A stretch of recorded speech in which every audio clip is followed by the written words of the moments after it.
Kagaya na lamang po nitong kwentong ito. Itong parable po na ito na kung saan ito pong alibughong anak na ito.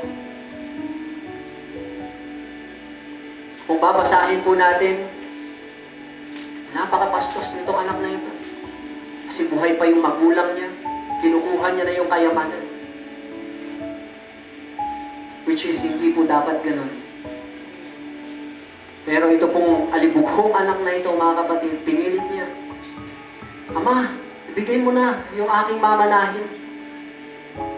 Pero dahil mabait yung ama niya, mga kapatid, ibinigay niya po kung ano yung gusto ng kanyang anak. At nung nakuha itong alibughong anak na ito, yung kanyang mga minana, ito yung kanya pong ipinagbili. At siya po ay lumayo at ginawa yung gusto niya.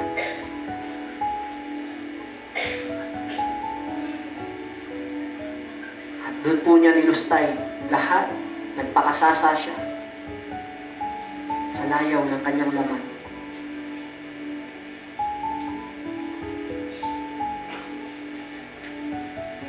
Dahil doon, mga kapatid, sa kanya pong ginawa,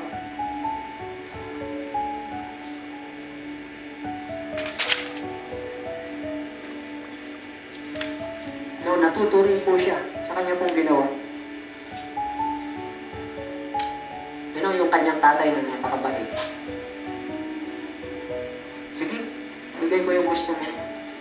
Sige, gawin mo yung gusto mo. Hinayaan niya. Pero alam mo po ba, at the end, sa nangyaring ito, ito pong alibughong anak na ito, ay natuto siya sa kanya pong ginawa. Siya po ay nagkaroon ng true repentance. Nung siya po ay talagang nasadsad na po sa kahirapan. At wala na po siyang ibang malalagyan. Wala na po siyang ibang option kundi bumalik sa kanya pong ama.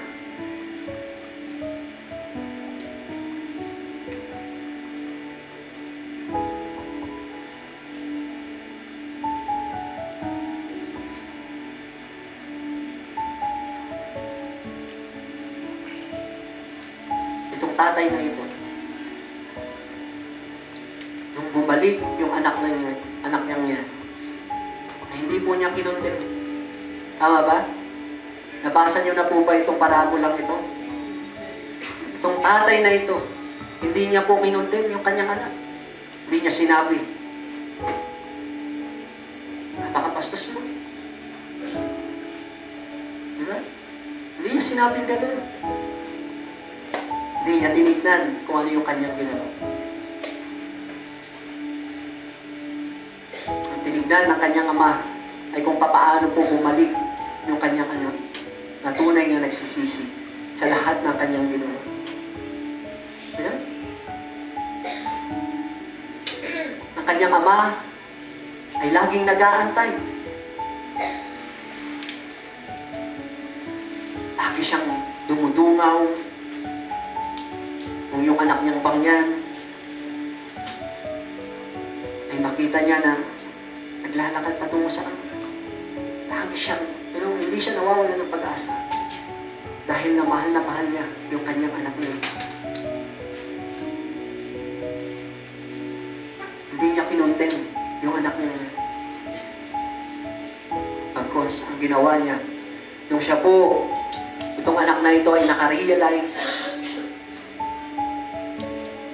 Nung nakita ng kanyang ama, itong anak niyang ito, na naglalakad patungo po sa kanya.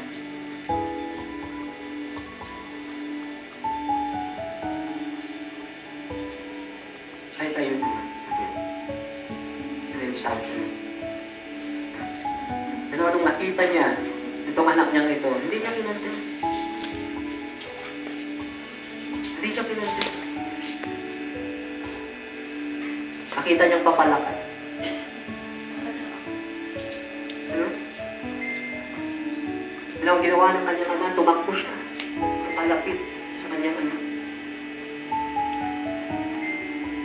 Ito'y kanyang niyakap. Niyakap niya. Hindi niya inisip.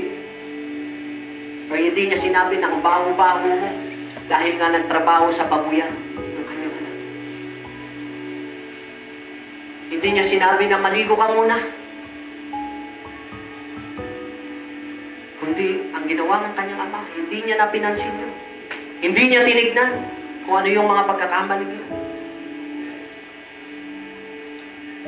Hindi niya sinabi sa kanya,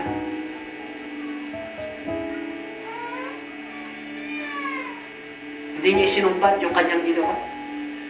Kundi ang ginawa ng kanyang tatay na ito ay niyakap niya ng mahigpit.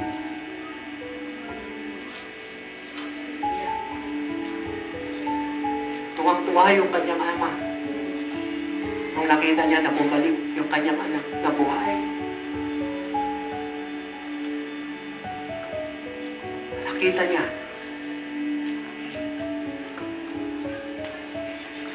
ang kanyang pagsisisi.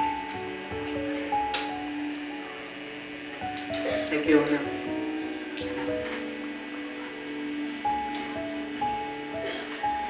Gusto kong makita po ninyo rito, mga kapatid. Sa loob ng pamilya, magkamali man ang mga anak natin, kung sino man, don't condemn them. Huwag niyo silang i-condemn. Hindi, mahalin niyo sila. I-accept niyo sila muli.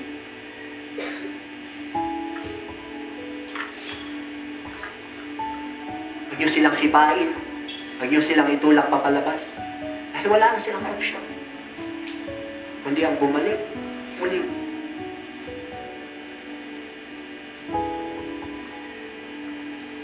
Wala na silang ibang uuwian.